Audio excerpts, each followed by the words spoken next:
Good evening and welcome to Central News for Friday the 10th of August. I'm Katrina McKinley. In today's news, the first stage of the Waikato Hospital's $130 million Mead Clinical Centre is due to open next month, with Waikato Thames Hospital's Group Manager Mark Spittle saying the project is on track to finishing in 2014. So we start to occupy the facility from a patient perspective from September.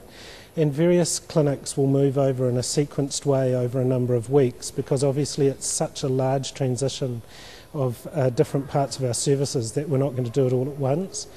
The $130 million Mead Clinical Centre is the most significant part of Waikato Hospital's building program and the biggest hospital project ever seen in Waikato and Bay of Plenty.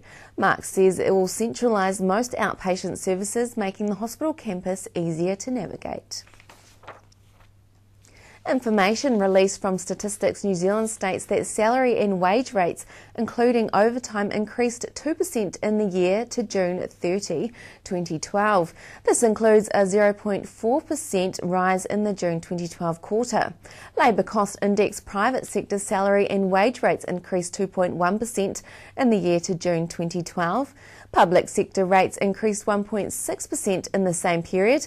The increase in the latest year resulted from a 1.6% increase in central government and a 2.4% increase in local government salary and wage rates. After receiving a $15,000 Rose Hallaby Māori education grant, local University of Waikato psychology student Lewis Nehana Tate-Jones is hoping to mentor other young Māori to succeed. Lewis says there is a real lack of Māori, both men and women, entering the psychology profession. I think overall there's a lack of males within the profession. I think that perhaps because a lot of the knowledge within psychology has been gathered from overseas, it might not be relevant as much to Māori people. Time to check out the region's weather. The Waikato and Bay of Plenty are trading places in terms of the weather for tomorrow. Tauranga is expected to be mostly fine, meanwhile rain develops in Hamilton.